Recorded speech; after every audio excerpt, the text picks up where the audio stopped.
Bendiciones, amados hermanos de Iglesia de Cristo Betel y hermanos que también del cuerpo de Cristo nos sintonizan este domingo 28 de febrero del 2021. Nuevamente estamos gozosos de estar con ustedes para compartir la bendita palabra del Señor. Esperamos que pronto se puedan conectar la mayoría y podamos juntos meditar en la palabra del Señor, que siempre llega a tiempo. Siempre tiene un consejo, siempre tiene una palabra, siempre hay una exhortación de parte del Señor para cada uno de nosotros. Y qué bueno que ya el corazón ha sido preparado con la alabanza y la adoración al Señor, haciéndole un culto agradable, desde casa, con los suyos, gozándose en la bendita presencia del Señor. Esta mañana yo me gozo también juntamente con ustedes de estar conectados de esta forma y poder al final de este mensaje no vaya a cortar, sino espere un momento, ya que vamos a ministrar la cena del Señor. Y esta mañana el Señor creo que tiene una palabra muy importante para nosotros, así que le animamos a que usted no se despegue y que si está haciendo otra cosa, ya siéntese en su lugar junto con su familia y dispongámonos a oír la palabra del Señor. Gloria al Señor. Quisiera orar para iniciar y de esa forma pedirle al Señor que Él nos asista. Padre, gracias por tus bondades hasta este día. Gracias, Señor, por la vida. Gracias, Señor, por los milagros que hemos visto en medio nuestro. Te damos gracias por todas las cosas, aunque tu voluntad no siempre es la que esperamos nosotros tener, porque nuestros planes siempre son menores a tus planes. Pero entendemos, Señor, que en medio aún de la pérdida de un ser querido, entendemos, Señor, que aún en medio de la escasez, en medio de enfermedades, en medio de dificultades, tú siempre, Señor, has sido bueno y justamente en el momento oportuno, tú, Señor, eres nuestro socorro.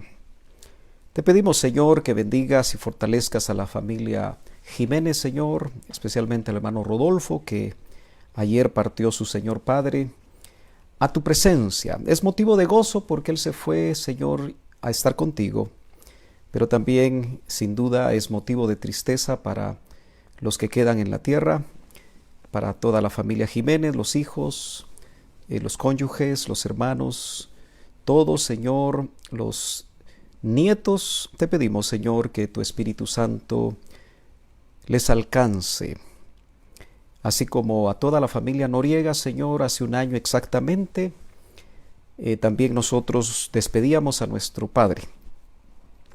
Y sabemos, Señor, que ya todo este año Él ha gozado de tu presencia. Te pedimos, Señor, por fortaleza para cada uno de nosotros también. En el nombre de Jesús, Señor, quita todo estorbo en nuestras mentes. Si hay enfermedad, pon tu mano de sanidad. Tú puedes extender tu mano de sanidad a la distancia. No importa el lugar, no importa, Señor, el momento, la enfermedad, tú eres todopoderoso y puedes, Señor, asistir y poner tu mano de sanidad. Señor, te pedimos que nuestros corazones estén preparados para que la palabra caiga en buen terreno. Envíala, Señor, por favor, y permite que la administración de la cena tuya sea de enorme bendición para nuestro ser integral. Te lo suplicamos en el nombre de Jesús. Amén y amén. Gloria al Señor. Hoy quiero hablar, hermanos amados, en el capítulo 10 del libro o la carta a los Hebreos, ya que es una carta en el Nuevo Testamento. Capítulo 10 desde el verso número 1. Mientras usted se acerca ahí a ese capítulo, tratamos de aclarar nuestra garganta. Quiero compartir con ustedes el tema un único y mejor sacrificio. El tema de esta mañana es un único y mejor sacrificio. Usted se va a dar cuenta que tiene mucho que ver con lo que hoy vamos a practicar, como es al final del mensaje, la cena del Señor. Hay tanto misterio, hay tanta bendición en la cena del Señor que por nada del mundo, si usted es hijo de Dios, si usted es bautizado en agua, usted debe de dejar de hacer hoy. Si el pecado lo alcanzó, desde ya le digo, arrepiéntase, apártese. El que se aparta, el que se arrepiente y se aparta, alcanza misericordia, dice la bendita palabra del Señor. Y no deje de recibir la bendición maravillosa que entraña la Santa Cena. Y es que nosotros no recordaríamos, como dice 1 Corintios 11, la muerte del Señor hasta que Él venga, si Él precisamente no hubiera hecho ese maravilloso sacrificio único y el mejor sacrificio. La carta a los Hebreos, usted y yo debemos de recordar que después de Pentecostés, muchos que recibieron al Señor regresaron a sus lugares, ya que ellos venían a esas fiestas porque habían sido separados de su tierra desde los juicios que hubo en Israel y los juicios que vinieron sobre Judá, en algunos casos 700 y 600 años antes de Cristo. Se generaron grandes colonias de hebreos en diferentes partes del mundo, de tal forma que el escritor a los hebreos, inspirado por el Espíritu Santo, recibe revelación para ellos, y por eso recibe ese nombre, la carta a los hebreos, que tuvieron que emigrar, algunos incluso por persecución. Los primeros libros o capítulos del libro de los Hechos nos indican que sobrevino persecución sobre la iglesia que iniciaba. Y obviamente muchos iban gozosos predicando el evangelio, siendo respaldados por prodigios, señales y milagros. La palabra que hablaban no era una teoría, no era un discurso, sino que iba con el respaldo del poder del Espíritu Santo. Lo que sucedió en Pentecostés marcó el inicio de la iglesia de una manera poderosa, y cuando en ese siglo I se escribe esta carta, es interesante que uno puede encontrar en ella una palabra clave. Y cuando usted recuerde o lea o medite o estudie la carta a los Hebreos, recuérdese que la palabra clave es mejor. De tal forma que yo saqué una lista rápida de que precisamente en los capítulos de Hebreos se habla de Cristo, que es mejor que los ángeles, en el capítulo 1 y verso 4. Se habla de una mejor esperanza en el capítulo 7 y verso 19. De un mejor pacto en el capítulo 7 y verso 22. De una mejor posesión en el capítulo 10, verso 34. De un mejor sacrificio en el 11:4. De una patria mejor, no terrenal, sino celestial, en el 11:16. Se habla también de una mejor resurrección en el 11:35. De una provisión mejor en el 11:40. De la sangre rociada que habla mejor que la de Abel en el 12:24. De un mejor ministerio en el capítulo 8 y verso 6. De tal forma que no pierda de vista que esta carta primariamente se escribió a los cristianos que eran hebreos. Y digo hebreos para incluir no solamente a los judíos que venían de la tribu de Judá, sino todos aquellos que habían tenido la oportunidad de recibir al Señor en esos mensajes ungidos de Pedro, donde 3,000 almas, dice la Biblia, en su primer mensaje se convirtió, mejor dicho, 5,000 almas y luego 3,000 almas para, hermano, ver que 8,000 personas en esos dos mensajes ungidos se entregaron al Señor de una manera maravillosa y luego tuvieron esa experiencia formidable de recibir el bautismo con el Espíritu Santo, se bautizaron en agua, y todos ellos, como insisto, se ve funcionar a la iglesia del principio en el libro de los Hechos con poder. Y eso a nosotros nos debe de recordar que la vida normal del cristiano, o el cristiano normal, debe ser aquel que está lleno del poder del Espíritu Santo, aquel que se dispone a fluir en los dones del Espíritu, aquel que está fructificando en los frutos del Espíritu, que los 9 que se resumen en amor nos hablan del carácter de Cristo. Por eso, esta tierra debe ver hombres y mujeres, jóvenes y señoritas, incluso niños, que han nacido de nuevo, que encarnen la vida de Cristo. No religiones, no solamente teorías, sino que una vida encarnada. Así que digo e introduzco este mensaje haciendo ver que la carta a los Hebreos tiene que ver con algo mejor que el Señor tiene para nosotros. Si vamos al capítulo 10 y verso 1, usted ya debe de tener abierta su Biblia ahí, y ojalá tenga su lapicero, su marcador, su cuaderno ahí en la comodidad de su casa para poder escribir lo que no entienda, para poder anotar los versos que estamos dando en esta enseñanza, para que luego con más tiempo y con menos prontitud usted medite, ore, estudie y le pida al Espíritu Santo, que es el autor de la palabra del Señor, el maestro por excelencia, infalible, el único infalible. No hay hombres infalibles. Solo el Espíritu Santo es el infalible. Le enseñe, como dice San Juan capítulo 14, capítulo 16. Dice el verso 1, pues ya que la ley solo tiene la sombra de los bienes futuros, yo quiero leer despacio. Quiero tratar de hacer incluso los puntos, las comas, porque están colocados ahí para que el mensaje no se distorsione. Dice, pues ya que la ley, hablamos de esa ley que le fue entregada a Moisés para el pueblo de Dios en el Antiguo Testamento, solo tiene la sombra de los bienes futuros y no la forma misma de las cosas. Nunca puede, por los mismos sacrificios que ellos ofrecen continuamente año tras año, hacer perfectos a los que se acercan. Es muy interesante que el autor a los hebreos era un conocedor de la ley. Por eso yo me apunto a que el autor es el apóstol Pablo. Sin embargo, muchas veces he dicho que como esto es un tema polémico, algunos creen que fue Apolos.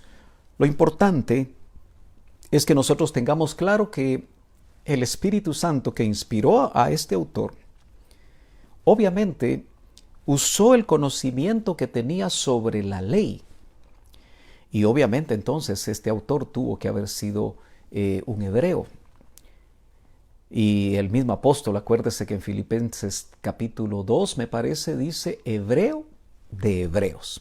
Bueno, no quiero hacer apologética del autor a esta carta, pero yo quiero que usted trate, hermano, juntamente conmigo yo tengo aquí en mi cuaderno donde puse algunas notas para ordenar mis pensamientos, un dibujito, donde como pude dibujé una figura humana. Pero a la par, usted sabe que cada vez que nosotros estamos frente al sol o algún tipo de luz genera sombra. De hecho, las luces que estoy usando para aclarar un poquito más la imagen, usted puede notar en su pantalla que están generando una sombra. Y nos sirve como ejemplo. Pues esa figura humana que frente a una luz artificial o natural genera una sombra, usted va a entender mejor este verso porque lo que está diciendo es que la sombra y no el objeto o no la persona es la ley. Lo volvemos a leer. Dice, pues ya que la ley solo tiene la sombra de los bienes futuros. Ahora usted puede ver que si yo me muevo hacia un lado y otro, hay una sombra que se mueve, pero esa sombra es sumamente difusa. Casi no hay bordes recortados, no se define muy bien, más o menos se ve que algo se está moviendo, no sé si me está entendiendo. Así como la sombra es difusa, no se entiende bien. Si solo apareciera la sombra, usted no me podría identificar que es mi sombra. De esa misma manera, el autor a los Hebreos aquí está diciendo que la ley, todo lo que recibió Moisés y que quedó compilado en Éxodo, Levítico, Números y Deuteronomio, esos libros se les conoce como la Torá, y Torá en hebreo significa instrucción. Toda esa instrucción, todo ese pacto mosaico, toda esa ley que está en el Antiguo Testamento dice que solamente contiene o tiene la sombra de los bienes futuros. De tal manera, hermanos, que en la ley solo podemos atisbar a ver figuras, sombras no muy bien definidas de los bienes futuros o de las cosas futuras, como dice un poquito más adelante. Y note que una cosa es entonces la sombra y otra es la forma misma de las cosas. En el ejemplo que le estoy poniendo, la forma sería la figura humana y la sombra, pues obviamente lo que se proyecta en el suelo, en una pared o en un muro, como hemos estado hablando. Entonces, insisto, por un lado la ley es la sombra, pero por otro lado está la forma. Por eso en la palabra hebrea podemos nosotros tener la idea de que la imagen o la forma, porque también hay versiones que dicen la imagen misma de las cosas. O sea, usa en lugar de forma un sinónimo como es imagen. Y esto nos da la idea en el hebreo y nos habla de la forma esencial y sustancial de las cosas. Entonces nosotros, que somos de un mejor pacto, y entienda muy claramente, nosotros no somos del pacto mosaico como a veces los judaizantes o los mesiánicos en estos tiempos del siglo XXI nos quieren enseñar en una forma equivocada, y hay sectas falsas que tratan de usar la ley como, y no toda la ley, sino que solamente los versos de la ley o las enseñanzas de la ley que les conviene, porque no todas las pueden llevar a cabo hoy en día en este siglo XXI, en una enseñanza muy mal establecida, quieren hacer de la sombra la imagen de las cosas. Ojalá me esté entendiendo, porque lo que vamos a hablar no es sencillo, pero nos va a bendecir de una manera maravillosa. Por eso usted incluso apunte sus preguntas. Usted sabe que en lo personal contesto las preguntas, no en este tiempo, sino que si me escribe a mi correo o escribe a este chat, yo tomo nota y busco la manera de podérselas contestar con la ayuda que el Señor nos pueda dar. Pero sigo leyendo, dice, nunca puede, mire, la sombra nunca puede, por los mismos sacrificios que ellos ofrecen continuamente año tras año. Si usted lee el libro de Levítico, escrito por Moisés, usted va a encontrar en muchos de esos capítulos ordenanzas, instrucciones muy específicas acerca de muchos tipos de sacrificios. Ofrendas por el pecado, ofrendas de paz. Y usted puede encontrar muchos detalles que ciertamente Dios se los reveló a Moisés y practicaron desde Moisés a Cristo el pueblo de Dios, pero según Hebreos, según lo que estamos leyendo, esos sacrificios que se hacían continuamente cada año según las fiestas, según el día de la expiación y todas las fiestas, que usted lo puede encontrar ahí en los escritos de Moisés, quiero que usted entienda que eran sombras. Ahora, cuando añade sacrificios, usted debe recordar que estos sacrificios, especialmente por los que se tenían que hacer por el pecado, había que derramar sangre. Pero note que dice que la ley, como era sombra y no era imagen, no era forma de los bienes venideros, aunque se hacían cada año para guardar la ley en ese pacto, en esa manera como Dios trató con los hombres en aquellos tiempos, dice que no pueden hacer perfectos a los que se acercan. Hermano amado, todo aquel que llevaba su cordero o llevaba un macho cabrío o llevaba una tórtola, que eran los que tenían menos recursos, que era una avecilla, que llevaban toros incluso para presentarlos delante de los sacerdotes y en todo el ritual que está, insisto, bien detallado en el Antiguo Testamento. Solamente ese sacrificio donde se derramaba sangre, los pecados de las personas no eran quitados, sino solamente eran cubiertos. Ahora, acuérdese, todo eso que se hacía apuntaba hacia un bien venidero, apuntaba hacia una cosa definida. Y usted y yo sabemos que apuntaban hacia un único y el mejor de los sacrificios que se hizo realidad en la persona de Jesucristo. Ahora, esa palabra perfectos habla de totalidad, habla de completar algo, habla de consumar algo y de cumplir algo. Por eso, todo ese tiempo donde hubo sacrificios, incluso antes de Moisés, es interesante que vamos a ver más adelante que Adán y Eva, mientras estuvieron en el huerto, y no sabemos cuánto tiempo estuvieron en el huerto del Edén, es interesante que ellos no tenían que realizar sacrificios, mucho menos derramar sangre. Porque mientras estuvieron en el huerto y obedecieron la palabra de Dios, los mandamientos sencillos que Dios les había dado, no pecaron. Y por cuanto no pecaron, no tuvieron que desarrollar, no tuvieron que hacer, hermano, derramamientos de sangre, no tuvieron que hacer sacrificios hasta que llegó el momento en que lamentablemente, como nos explica Génesis capítulo 3, ellos desobedecieron, pecaron y fueron echados del huerto. Ahí, sin duda, cuando Adán y Eva vieron que el Señor, al cubrirlos con pieles de animales y no con hojas de higuera como ellos lo habían querido hacer, se derramó por primera vez sangre y sin duda obtuvieron la revelación mucho antes que se estableciera la ley.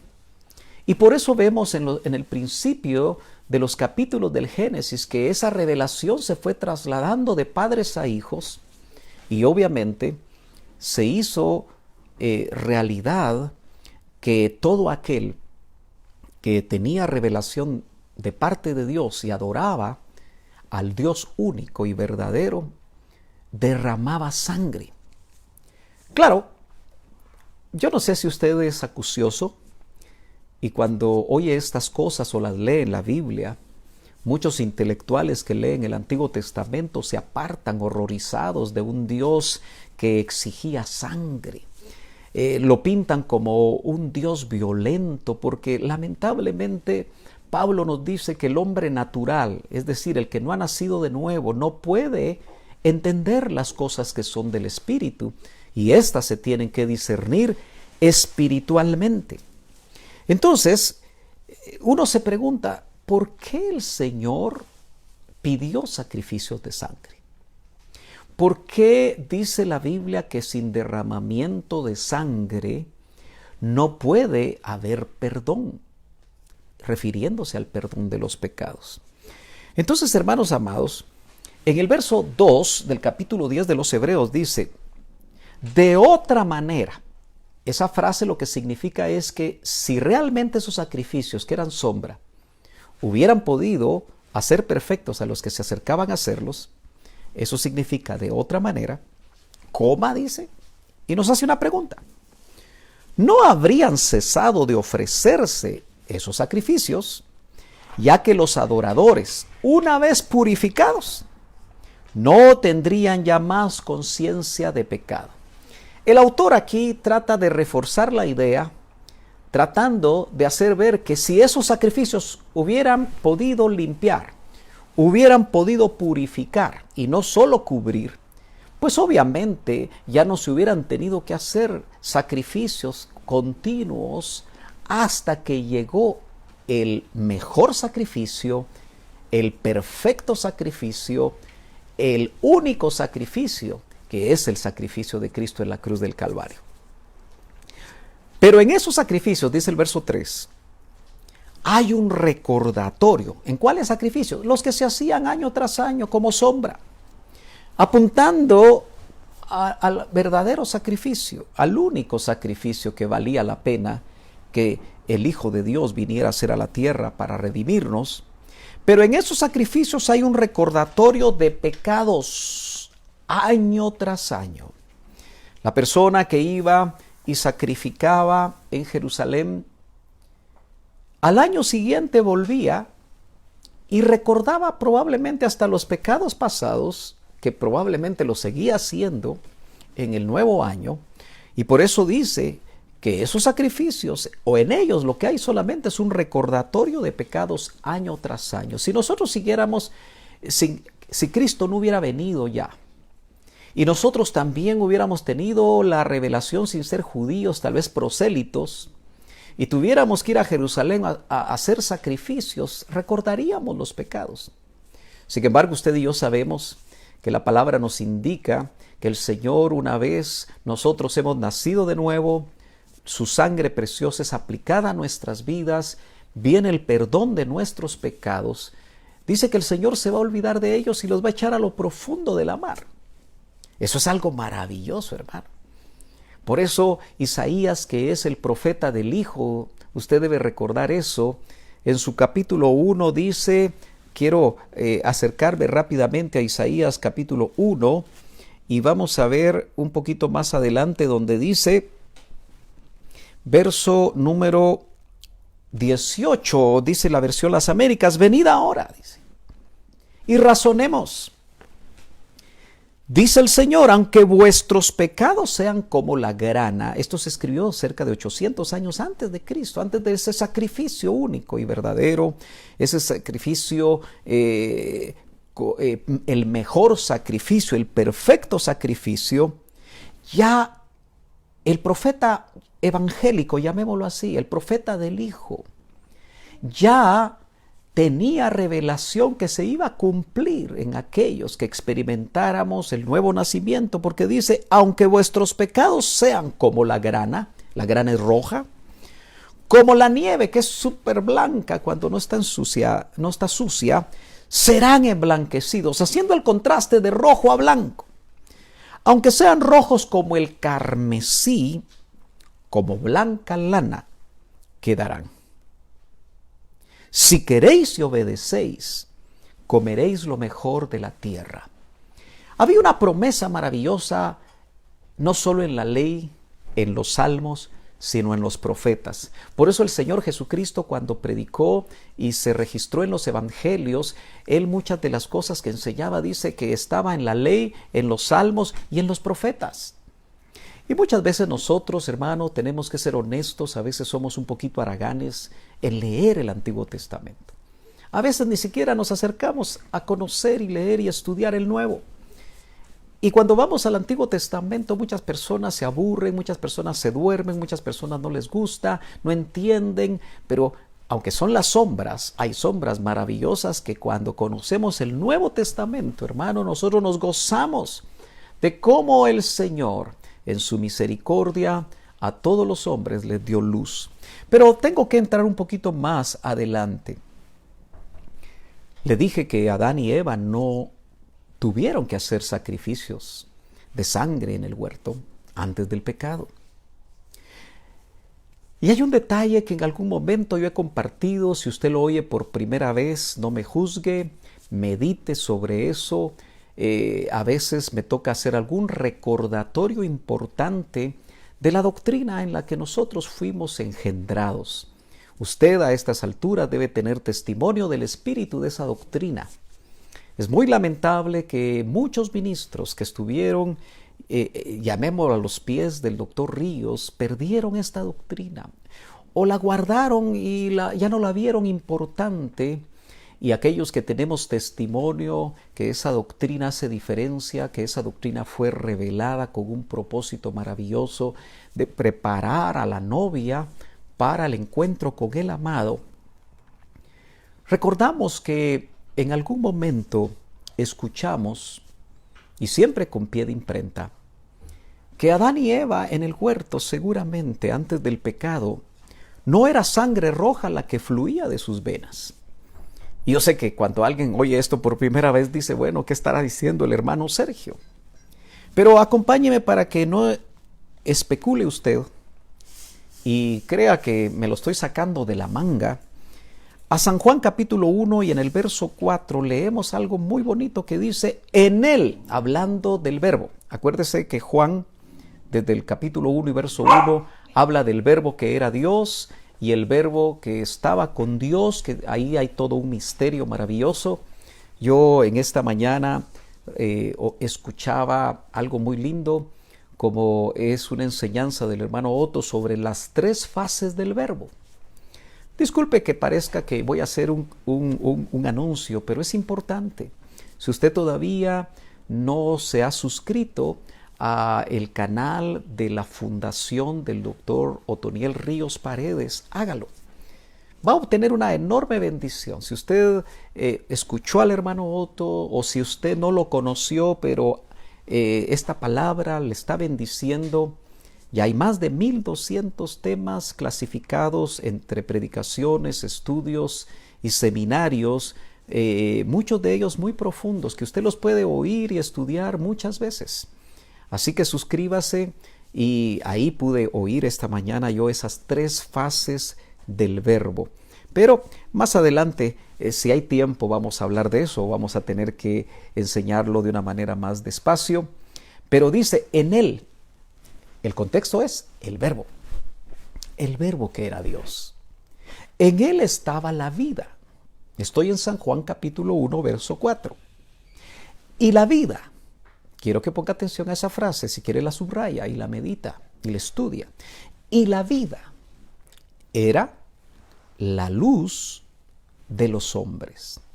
Entonces, en base a este pasaje, que obviamente puede ser que de entrada usted no lo entienda ni lo acepte, pero acuérdese, solamente estamos exponiendo la palabra, no la estamos imponiendo.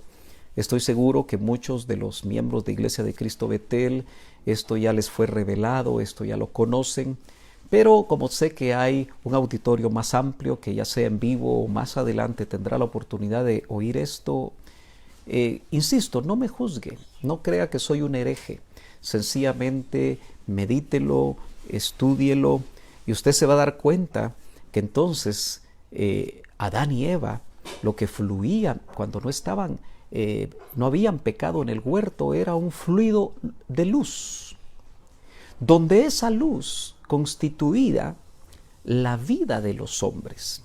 Hay versiones que hablan de los hombres luz.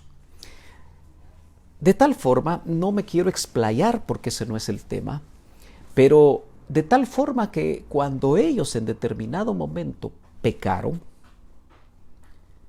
ese fluido de luz se terminó y lo que empezó a fluir fue sangre roja. Usted se va a preguntar por qué estoy mencionando esto. Vuelvo al punto. Mientras ellos no habían pecado, lo que fluía era luz, no había pecado. Ellos no celebraban, no hacían sacrificios de sangre. Pero cuando pecaron, y obviamente fueron expulsados del huerto, entonces ahí Adán mismo tuvo que haber empezado a hacer sacrificios de sangre. Y obviamente de animalitos, de corderos, según la revelación que se le había dado. Después vemos a un Noé hacer lo mismo y tener ya incluso la revelación no solamente de derramamiento de sangre, sino de holocausto, la víctima toda quemada. Abraham también hizo altar, y así podemos encontrar una cadena de siervos de Dios antidiluvianos y postdiluvianos que tenían la revelación de sacrificios de sangre. Y es que es muy llamativo, hermano, que cuando se estudian las culturas antiguas, incluso en toda la Mesoamérica, qué llamativo que también hay vestigios, que también se hacían altares, se derramaba sangre, solo que llegaban incluso algunas de esas culturas a derramar sangre humana. Ya una distorsión probablemente de una revelación que se fue trasladando de unos a otros. Bueno, tampoco me quiero meter ahí, porque no salimos hoy. Yo quiero, con el tiempo que me va quedando, hoy no tengo a mano aquí, el tiempo avanza muy rápido y hoy queremos, al final de esta enseñanza, ministrar la cena del Señor. Acompáñeme entonces a Levítico, capítulo número 17, verso número 11. Levítico, capítulo 17, verso número 11. Dice de la siguiente manera: porque la vida de la carne está en la sangre, y yo os la he dado sobre el altar para hacer expiación por vuestras almas, porque es la sangre, por razón de la vida, la que hace expiación. Note que cuando ya fluyó sangre roja en Adán y Eva y todos los hombres que nacieron a la imagen y semejanza de Adán, y por supuesto con un pecado que se transmitía precisamente en ellos, aleluya, gloria al Señor, entonces nosotros nos damos cuenta que ahí ya hay una revelación, insisto, de Moisés en adelante reciben muy ampliamente, aunque ya habían sacrificios de sangre, que la sangre ahora, como ahí estaba la vida, antes luz era vida de los hombres, ahora es sangre. Y entonces la sangre se da por razón de la vida y es la que hace expiación. En el verso 14 sigue desarrollando la idea el autor y dice: porque en cuanto a la vida de toda carne, estoy en Levítico 17:14, no se me vaya a perder, su sangre es su vida. Y si vamos al Nuevo Testamento, en el capítulo 9 de Hebreos, uno antes del capítulo 10 que estamos estudiando, leemos en el capítulo 9 y verso 22, y según la ley, mire lo que dice el autor a los Hebreos, casi todo, ese casi todo nos deja con una gran interrogante, pero tampoco vamos a pretender darle respuesta. Casi todo es purificado con sangre. Quiere decir que hay una parte que se le define aquí como casi todo, que se purifica con otra cosa.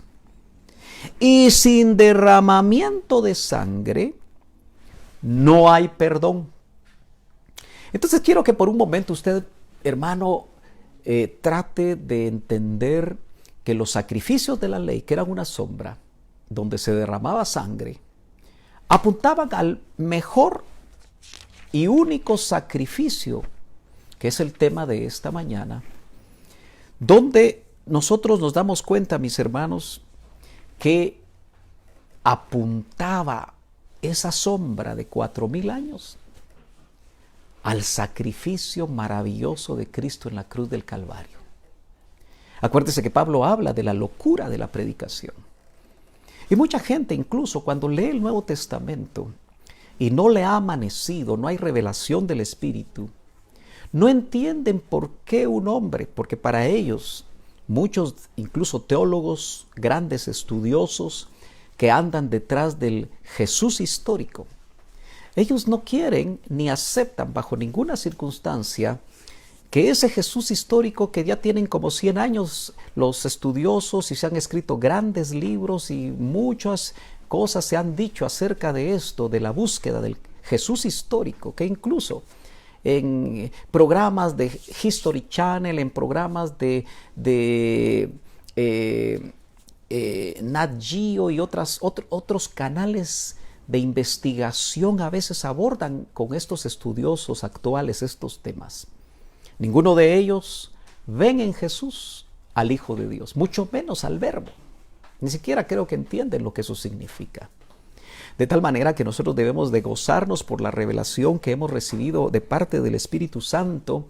Y yo sé que la gran mayoría de los que están viendo esta enseñanza, aunque sean niños, entienden que la sangre derramada por Jesús en la cruz del Calvario fue para el perdón de nuestros pecados, para la limpieza de nuestros pecados. Y en base a eso está definida nuestra redención, nuestra salvación. Muy bien, tenemos que avanzar un poquito más y quiero ver en estos minutos un segundo punto que lo voy a definir como el Cordero de Dios que fue inmolado desde la fundación del mundo.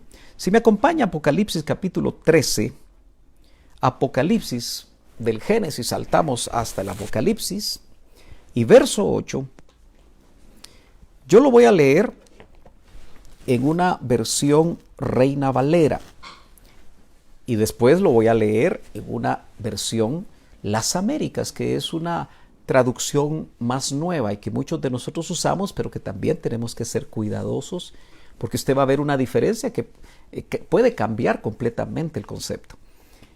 En Reina Valera dice: y todos los que moran en la tierra le adoran, ¿sí?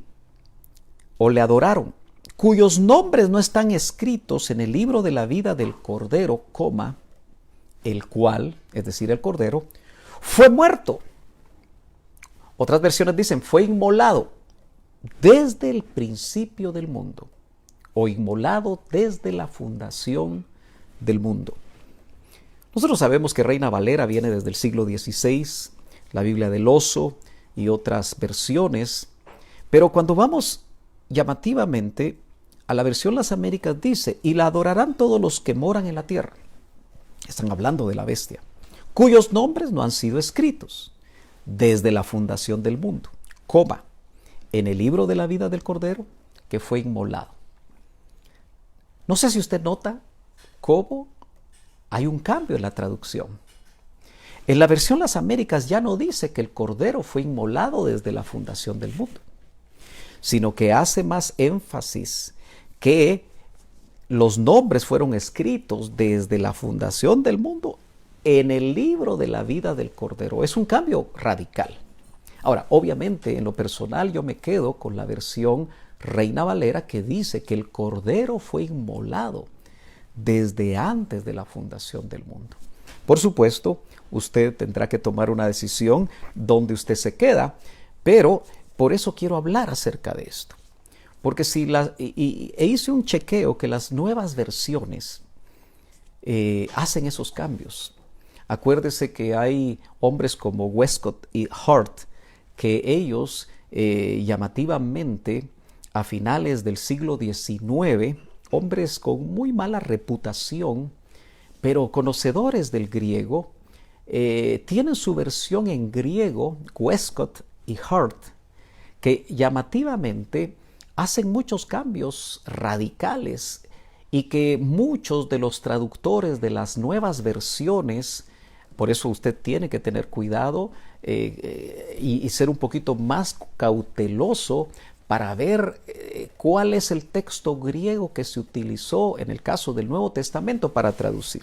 Bueno, no me quiero ir en tecnicismos, pero lo cierto es que hay un cambio, porque Reina Valera dice que el Cordero fue inmolado desde antes de la fundación del mundo.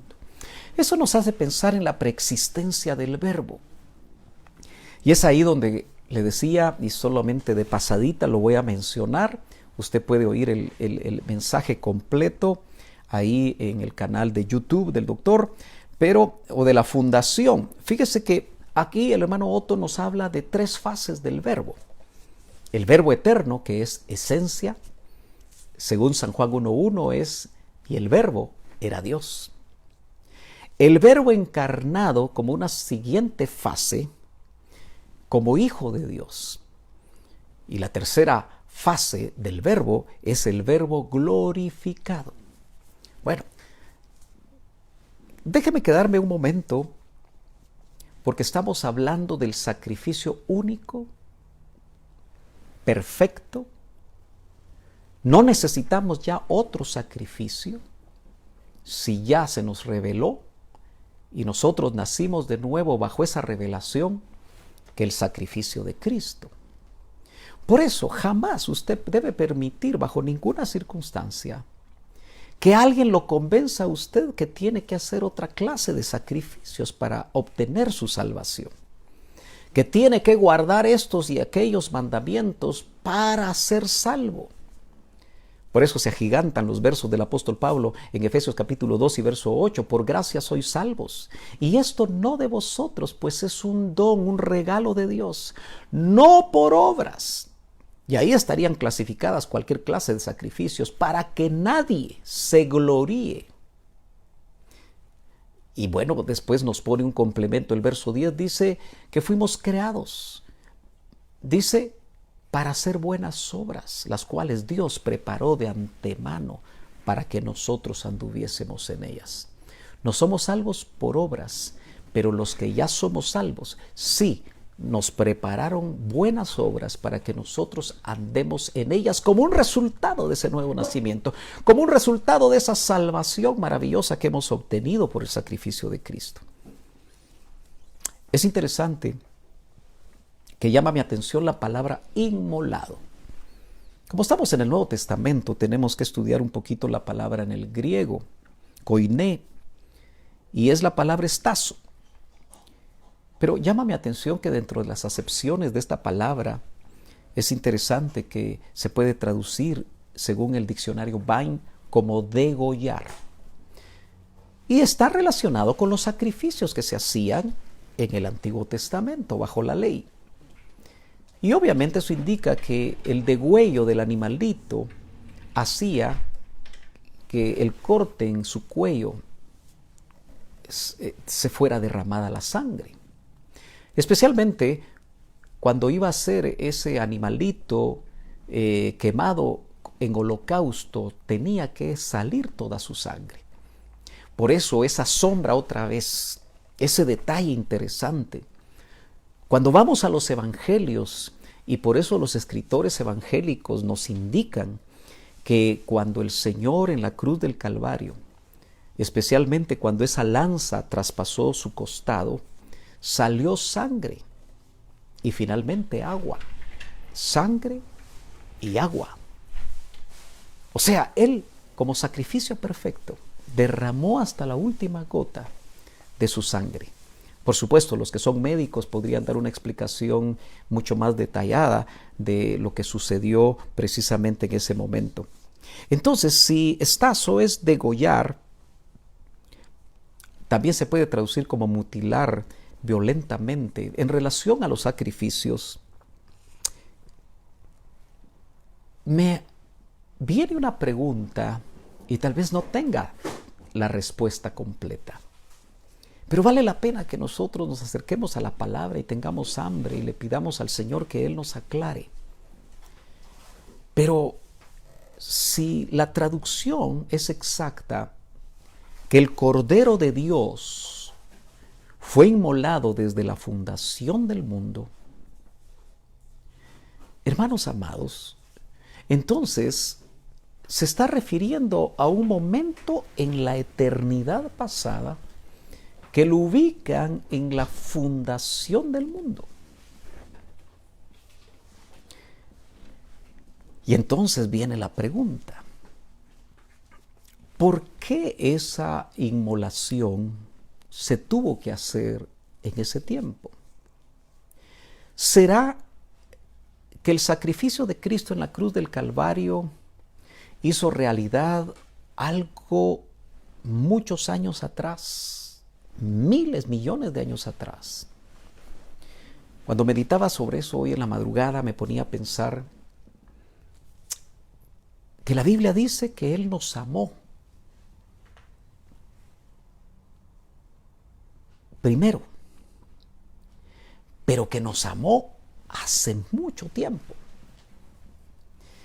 Y eso me hace pensar en otra cosa, como es no solo la preexistencia del Verbo, sino la preexistencia nuestra.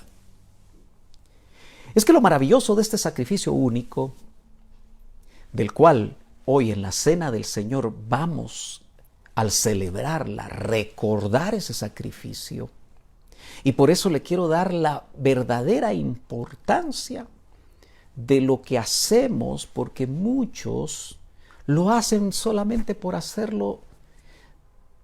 A veces, como dice Pablo en 1 Corintios 11, sin discernir el cuerpo de Cristo, y lamentablemente, como también indica ese pasaje, juicio comen y beben para sí, por no discernir, por no tener claro lo que están haciendo.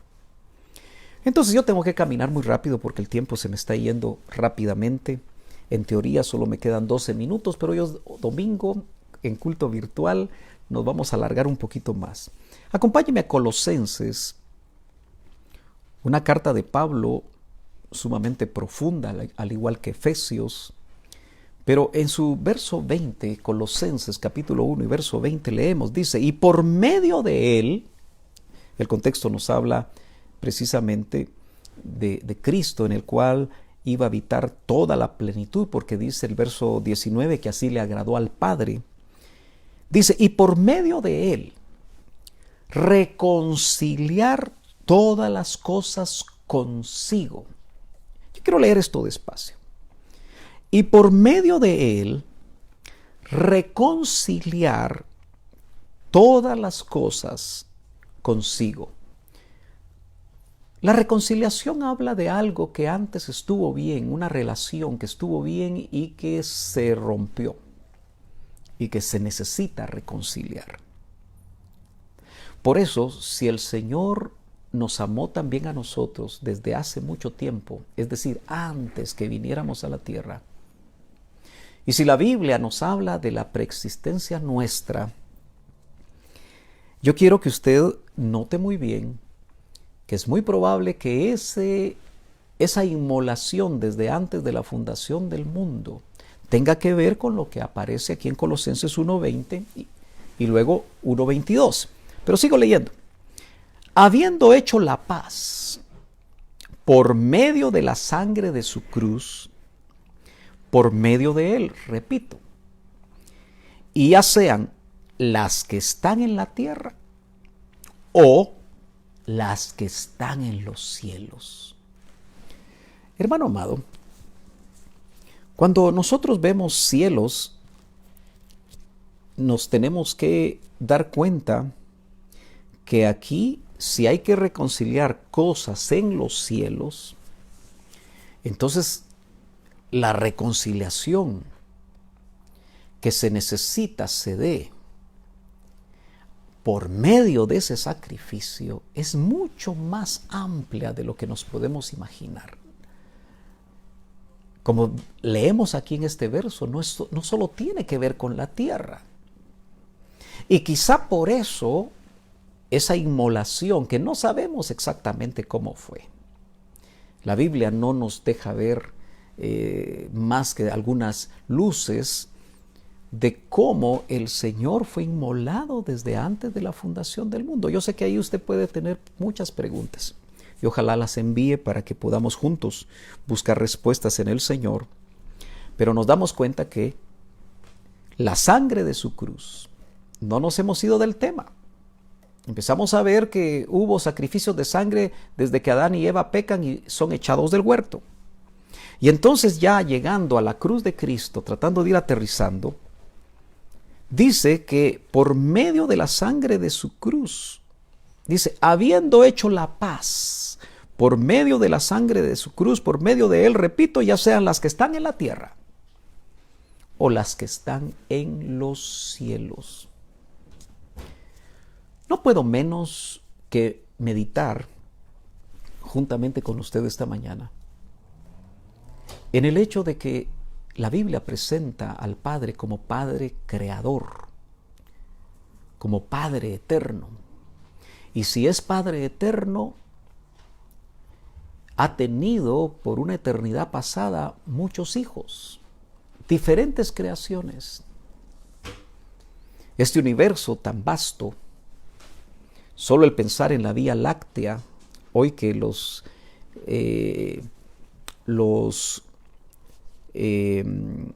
astrónomos a través de todos los telescopios que incluso los han mandado al espacio, como el Hubble, pueden tomar fotos de la Tierra y ser un granito de arena en un vasto, una vasta playa de arena. Solo una galaxia como es la Vía Láctea, y que hay millones y millones de galaxias. Y si Dios creó todo lo que Él creaba o ha creado, lo ha probado, y lamentablemente, al igual que Adán y Eva fueron probados en el huerto, en este vasto universo hay muchos seres creados por Dios caídos. Y es ahí donde toma una enorme perspectiva, una enorme dimensión el capítulo 1, verso 20 de Colosenses. Pero irnos ahí es muy vasto. Entonces, caminemos un poquito más en cuanto al hecho de lo que dice Colosenses 1:22, que tiene que ver con nosotros. Dice, sin embargo, ahora Él os ha reconciliado en su cuerpo. Yo veo aquí dos reconciliaciones. Una reconciliación en sangre que produce paz, no solamente a los habitantes de la tierra o a la tierra misma, sino que también en los cielos, que eso es muy vasto. Pero ahora hay una reconciliación en el verso 22 del capítulo 1 de Colosenses que dice, sin embargo, ahora Él os ha reconciliado, como que dentro de esa vastedad de la cual habla el verso 20, ahora Él va a hablar de la iglesia.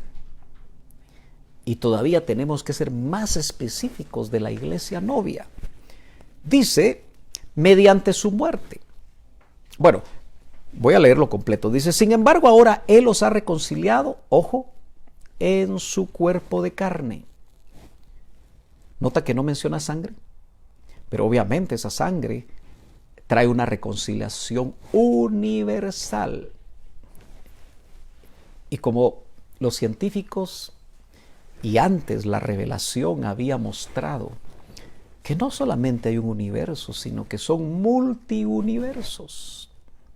Entonces imagina, nuestra mente puede casi explotar al pensar en estas cosas, pero lo cierto es que ahora menciona una reconciliación en su cuerpo de carne. Aquí ya me están diciendo que solo tengo 5 minutos, pero yo me voy a tomar unos más.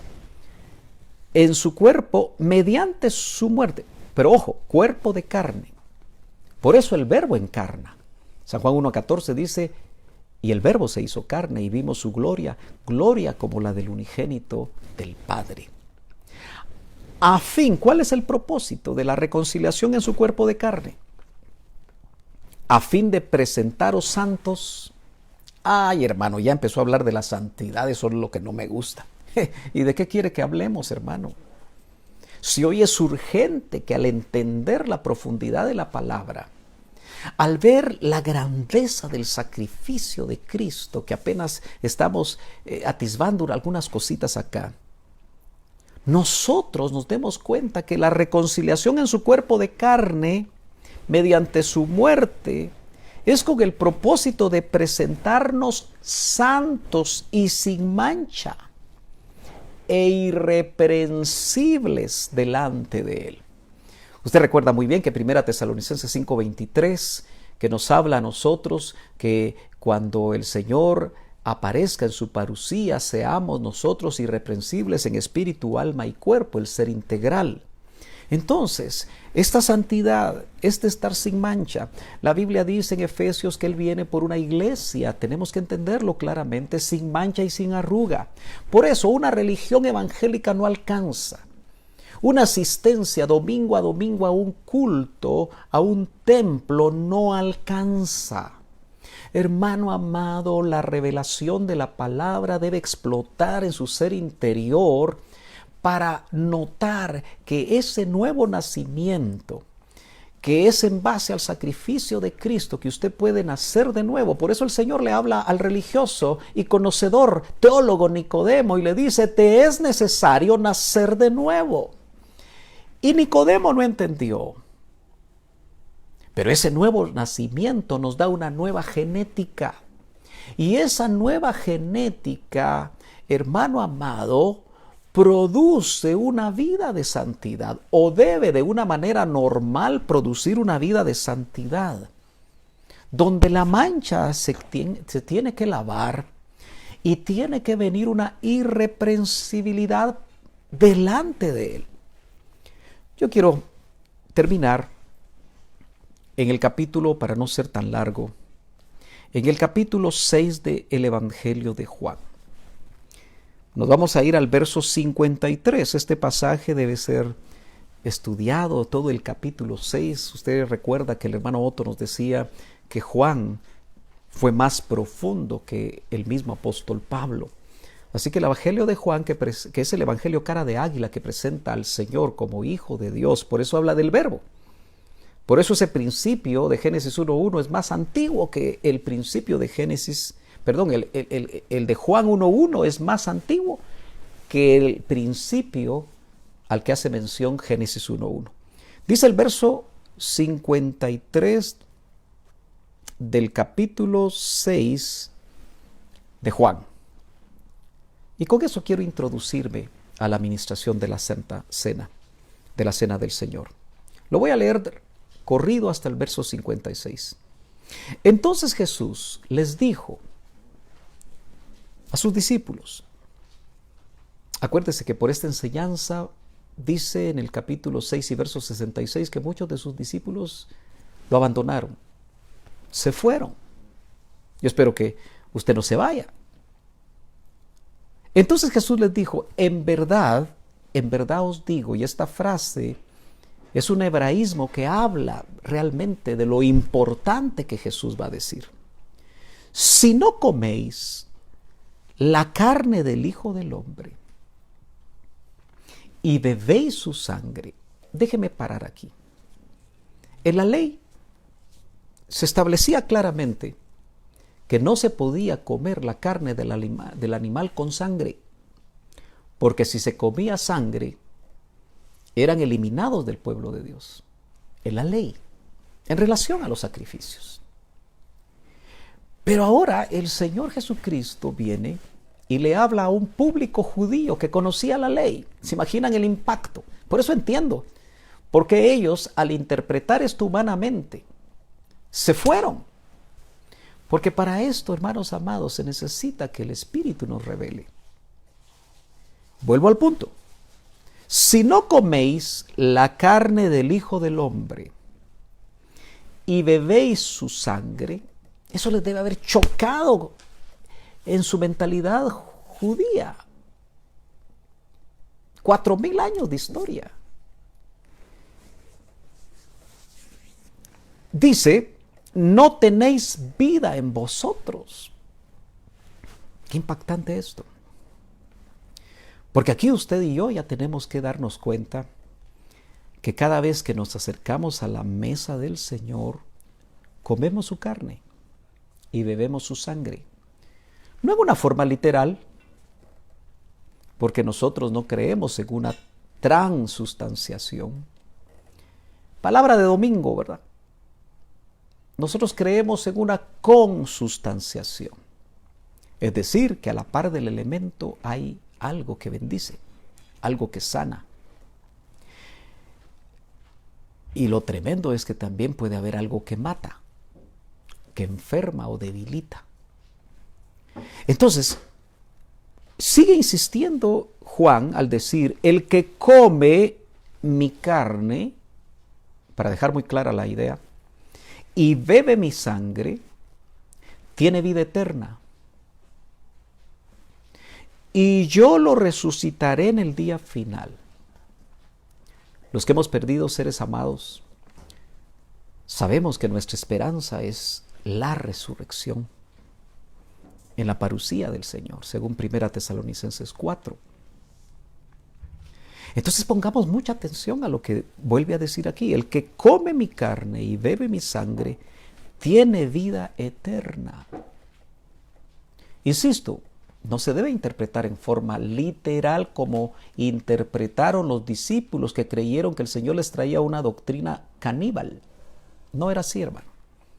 Y yo le resucitaré en el día final. Porque mi carne, voy terminando el verso o este pasaje hasta el 56, porque mi carne es verdadera comida y mi sangre es verdadera bebida. El que come mi carne y bebe mi sangre, se repite varias veces la idea, permanece en mí, dice el Señor, y yo en él. Hermano amado,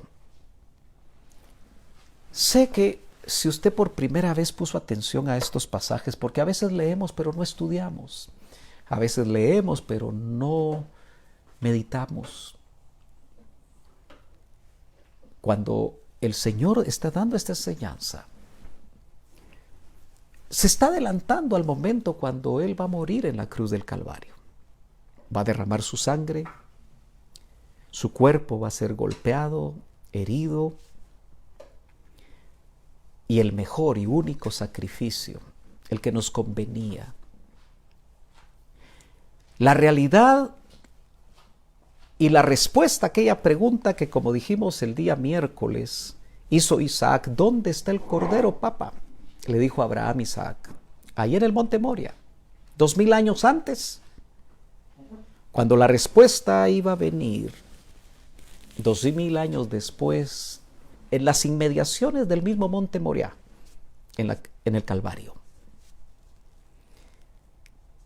Y cuando Juan el Bautista, en el bautismo del Señor de agua, dice: he aquí el Cordero de Dios que quita el pecado del mundo. Ese Cordero, unos años después de su bautismo, para ser exactos, 3 años y medio después, muriendo en la cruz del Calvario, hacía realidad el único y perfecto sacrificio por medio del cual nosotros ahora tenemos salvación. Por eso Pablo dice que Cristo nos fue hecho justificación. Primero empieza diciendo: Cristo nos fue hecho sabiduría de Dios, justificación, santificación y glorificación. Nosotros tenemos asegurado el proceso redentor. Esas 7 zambuidas de Naamán, que hizo que Naamán, hasta que salió en la 7ª zambuida del agua del Jordán, se le fue la lepra que tipifica el pecado para nosotros. Y dice la Biblia que su piel era como la de un niño. Esos 7 rociamientos de este lado del velo, que el número 7 es la glorificación, se hacen realidad, hermano, y ya el Señor enseñaba a sus discípulos lo que tal vez no entendían. Por eso les dijo: lo que no entienden ahora lo entenderán después. Y me parece que fue hasta Pentecostés donde Pedro empieza a recibir revelación de lo que fue dicho en el Antiguo Testamento, en los Salmos, lo que fue dicho en Joel, que basado en eso arranca con su primer mensaje ungido. Ahora nosotros, con la revelación que le dieron al perito arquitecto de la iglesia, podemos irnos a entender mejor lo que es la verdadera comida, el pan, y lo que es la verdadera bebida, el vino, que tipifica la sangre de Cristo derramada en la cruz. Acompáñenme entonces a la primera epístola de los Corintios, capítulo 11 y verso número 23.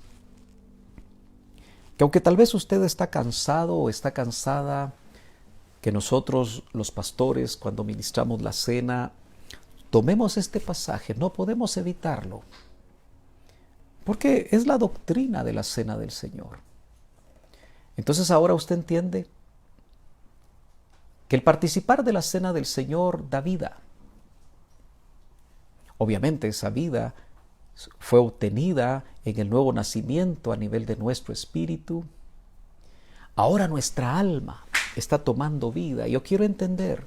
Y por eso también el doctor Ríos, enseñando sobre la cena del Señor, nos dice que la cena, participar de ella nos cambia la genética.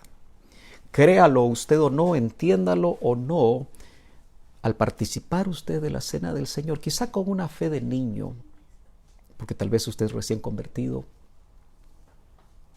o tal vez sin entender lo que hemos tratado lo mejor posible de explicar esta mañana, pero podemos haber quedado cortos.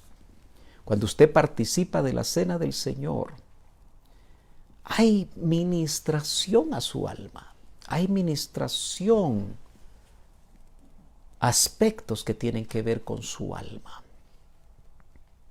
Pero también hay bendición para su cuerpo, porque si nosotros leemos el verso 29 del capítulo 11, dándonos instrucciones el apóstol Pablo para cómo debemos de acercarnos a la cena del Señor, el tribunal del Espíritu Santo. La cena del Señor es un tribunal, tal vez por eso no todos quieren acercarse, pero mejor es acercarse hoy al tribunal del Espíritu Santo que tener que acercarse a otra clase de tribunal por no habernos consagrado, por no permitir que todo el trabajo redentor se desarrolle, porque somos los únicos que podemos detenerlo. Dice el verso 29, porque el que come y bebe sin discernir, note, comer y beber, verdadera comida, verdadera bebida, sin discernir correctamente el cuerpo del Señor. Aquí tiene que ver, no solo con el cuerpo que fue el Cordero que murió en la cruz, sino que también con el cuerpo místico. Nosotros debemos aprender a discernir cuando nos acerquemos a la mesa del Señor el cuerpo místico. Por eso, no debería de haber pleitos entre los hijos de Dios. No debería de haber pleito entre los ministros de Dios. No debería de haber pleito entre los miembros de una familia en el contexto cristiano. No deberían haber diferencias en las iglesias locales cuando nos acercamos a la mesa del Señor, porque eso es discernir el cuerpo. Por eso el Señor lo que le dio a sus discípulos cuando les ministró por primera vez la cena del Señor, después de haber participado de la Pascua, porque Él estaba todavía en la ley, Él les enseña algo nuevo. Por eso dice, después de haber cenado, fue la revelación que recibió el apóstol Pablo. Aleluya. El Señor lo que tenía era un pan, y ese pan lo partió, así como su cuerpo iba a ser herido, iba a ser golpeado. Y por eso les dijo, esto es mi cuerpo. ¿Me está entendiendo, hermano amado? El cuerpo es uno. Así como el Señor tuvo un pan que era una unidad y lo partió por nosotros, su cuerpo fue partido, su cuerpo fue golpeado para que nosotros, sus hijos, tengamos unidad. Por eso la unidad del Espíritu es previa a la unidad de la fe. Pero note que dice, come y bebe juicio para sí, el que no discierne. Por esta razón hay muchos débiles. Yo quiero que usted ponga atención, el que no discierne bien, el que no toma bien la cena del Señor. Y por eso, antes de tomarla, hermano, ya desde este momento usted sé que el Espíritu Santo le está redarguyendo. Empecémonos todos a ponernos a cuentas. Aún ahí en la casa, no es casualidad que hoy estemos en la necesidad de llevar a cabo la cena del Señor en las casas. El esposo debe ponerse a cuentas con la esposa. La esposa debe ponerse a cuentas con el esposo. Los hijos con los padres con los hijos, para discernir bien y no comer juicio para sí. Yo sé que cualquiera de ustedes puede escoger la salida más fácil y decir, por eso yo no la voy a tomar. Porque hay orgullo. Porque no se quiere dar el brazo a torcer. Porque no se quiere reconocer que en el trato familiar hay roces, en el trato familiar hay problemas que se deben de arreglar. Por esta razón hay muchos débiles, no dice pocos.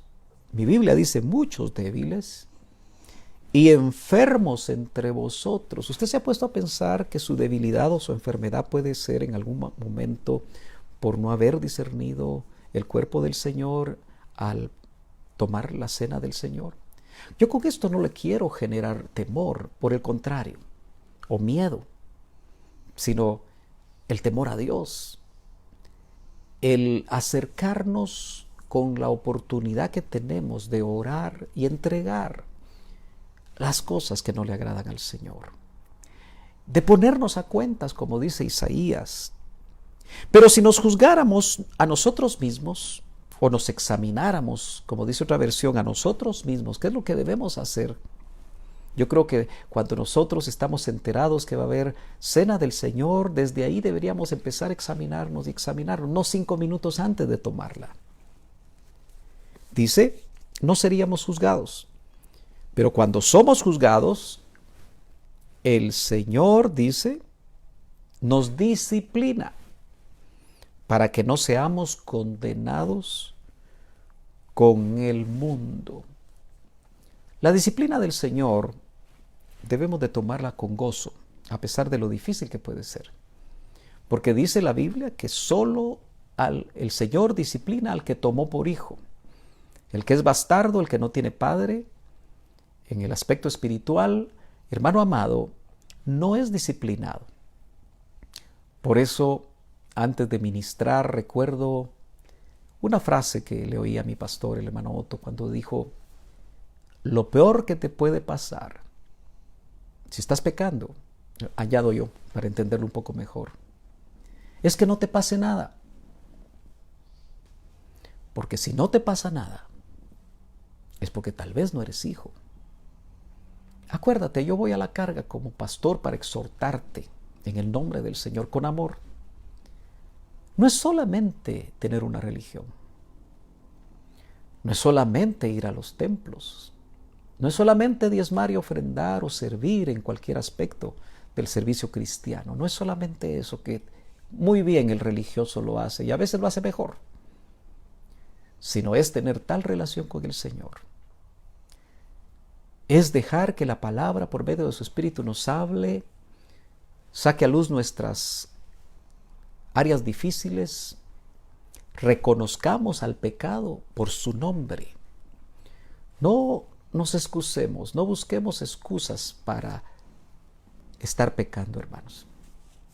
Mejor, lo que dice Juan en su primera epístola, verso 9. Si hemos pecado, abogado tenemos para con el Padre a Jesucristo el justo.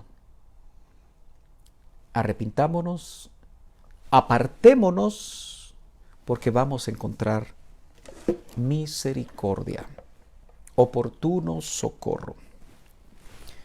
Hermano amado, vamos a ministrar la cena en este momento. Si usted tiene ya los elementos cerca, o acérquese o acérquelos. Si los tiene que ir a traer a algún lado, hágalo en este momento. Espero que ya los haya tenido cerca de usted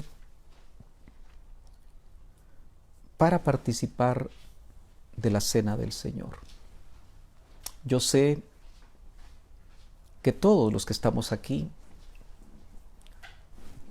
no podemos negar que el pecado nos puede alcanzar en pensamiento o en hecho. Acuérdese que el Señor fue más allá cuando habló estas cosas. Oísteis que fue dicho que cualquiera que le quite la mujer a su prójimo, obviamente eso es un adulterio. Pero el Señor dijo, mas yo os digo, que el que solo la mire y la desee, ya ha adulterado. Con eso el Señor llegó más profundo a las intenciones del corazón. Por eso, hermano amado, si tú vez tras vez, cada vez que te acercas a la mesa del Señor, tienes que reconocer sinceramente delante de Dios, tú y Dios, que tú vuelves a caer otra vez en los mismos pecados. Con todo el corazón te digo, ministrate, busca ser libre. Que Dios, por medio de sus ministros, ministre en tu alma para que las ataduras, los yugos, las cadenas, los ancestros sean cortados. Porque entonces verás un desarrollo cada vez que tú y yo nos acerquemos a la mesa del Señor. En 1 Corintios 11:23 leemos lo que el apóstol Pablo recibió por revelación. Porque yo, dice el apóstol, recibí del Señor, no de los hombres, lo mismo que os he enseñado. Esto es doctrina apostólica. Que el Señor Jesús, la noche en que fue entregado, tomó pan, acuérdese, un pan que habla de unidad. Y después de dar gracias, lo partió y dijo, esto es mi cuerpo que es para vosotros. Vamos a dar gracias por los elementos. Padre, gracias en este momento, porque una vez más tú nos has dado vida, nos has traído hasta este momento,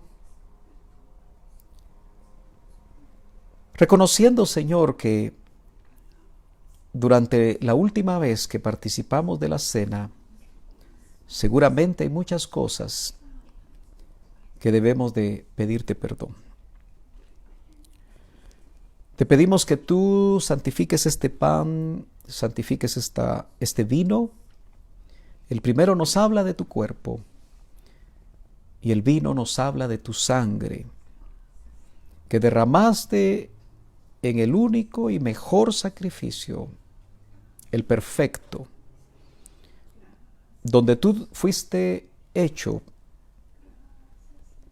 Señor, el Cordero de Dios, cuyo sacrificio iba a quitar el pecado del mundo, de todas las generaciones, las de atrás a tu muerte y todas las de adelante, que por medio de tu sangre van a ser reconciliadas y por medio de tu cuerpo van a ser preparadas para ser una novia santa, sin mancha e irreprensible. Yo le voy a pedir, hermano amado, que no se apresure y que tome ya sea unos segundos o unos minutos para estar en comunión con el Señor. Yo sé que el Espíritu Santo, ya que es el tribunal del Espíritu Santo, está activo en este momento hablándonos.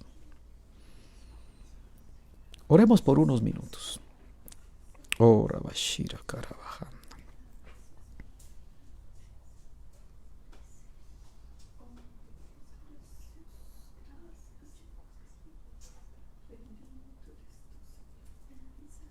Ora Sira Bayashira Kanda.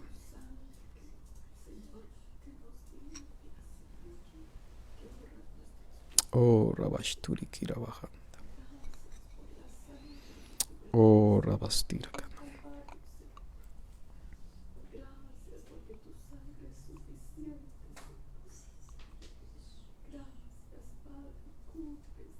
Ura Sarabayasira Kanda. Ira Bashiri Virakanda Ramastora Kirabaraja. Aproveche estos segundos, hermano, usted con el Señor, reconociendo lo que el Espíritu Santo le está redarguyendo. Clame por misericordia. Su sangre preciosa aún nos limpia de todo pecado. Reciba liberación. Oh, Rabashturi Kira Mahanda. Gracias, Padre. Gracias, Señor. Cuando el Señor partió el pan, el apóstol Pablo nos indica que dijo: esto es mi cuerpo, que es para vosotros. Ese pan simboliza su cuerpo, el que nos reconcilia para ser santos, el que nos reconcilia para ser sin mancha, el que nos reconcilia para ser irreprensibles. Y nos indica: haced esto en memoria de mí. Y en memoria de Él, hermanos amados, con libertad ahora, comamos del pan.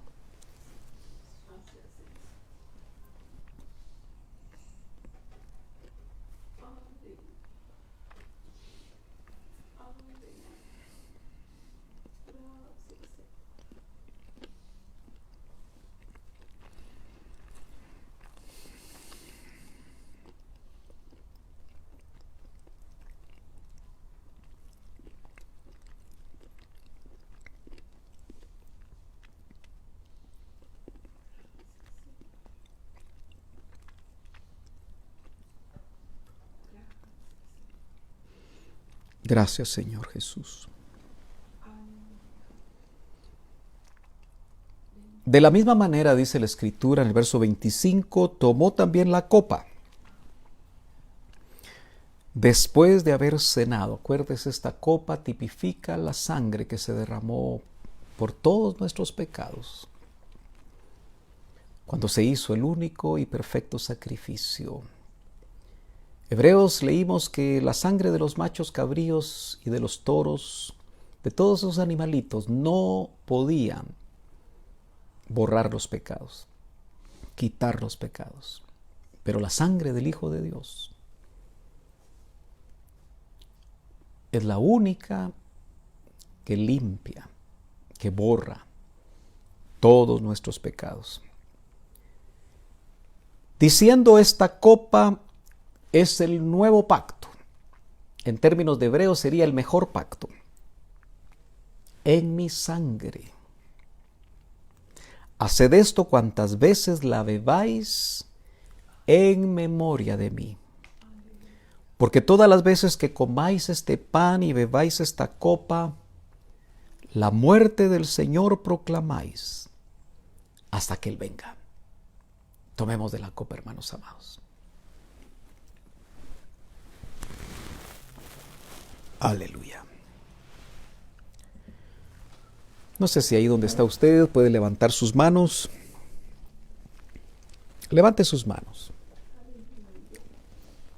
En señal de gratitud, pero también en señal de libertad. Jesús es verdadera comida y verdadera bebida. Y lo que leímos en Juan dice que al comer su carne y beber su sangre, permanecemos en Él y Él en nosotros. Reciba esa ministración, hermano amado. Que su genética siga generando cambios por medio del trabajo del Espíritu en este momento en nuestras vidas. Reciba sanidad en el cuerpo. Que la fe en este momento le sea activada para recibir sanidad en su cuerpo. Ministración profunda en su alma. Y ministración a su espíritu. En el nombre poderoso de Cristo Jesús. Señor, te damos gracias. Yo sé que hoy no tuvimos la oportunidad de alabar al Señor Y usted sabe que hay un canto que a mí me gusta, tal vez ya lo conocemos todos, pero tratemos antes de salir, yo sé que algunos ya tuvieron que salir, pero de terminar cantando, es la sangre que nos limpia. Aleluya. Es tu sangre que me limpia. Cántelo. Es tu sangre que me da vida, pues tu sangre tomó mi lugar, el sacrificio redentor que me lava más blanco que la nieve,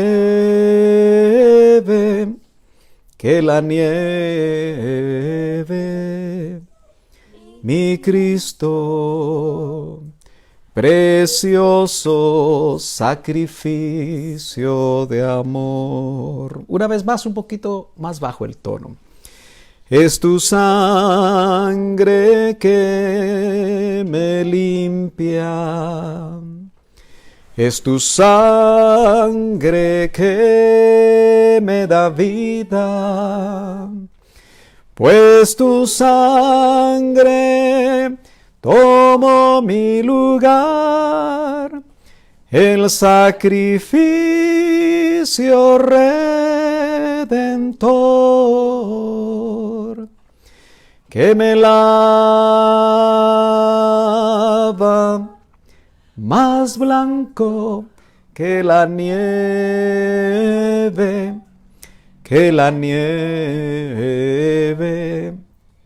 mi Cristo, precioso sacrificio de amor. Su palabra dice que Él nos amó primero. Y por ese sacrificio único y perfecto, la respuesta de sus hijos siempre debe ser amarlo a Él con todo nuestro corazón, con todas nuestras fuerzas, con toda nuestra mente. Y acuérdese que el que le ama, dijo Jesús, mis mandamientos guardará, no serán gravosos, porque la novia que se está preparando, que lo ama con todo su corazón, se agradará de hacer por amor lo que el Señor le ha pedido que haga. Por eso, su parucía es una operación de amor. Su venida secreta, buscando a su novia, es una operación de amor. El examen final es, ¿me amas más que estos? Como lo hizo con Pedro. Que el Señor lo bendiga abundantemente, que este día siga siendo un día de reflexión, de entrega, de búsqueda, de reconciliación, y que la semana que inicia sea bendecida y usted siga siendo guardado de esta pandemia en el nombre de Jesús. Amén y amén.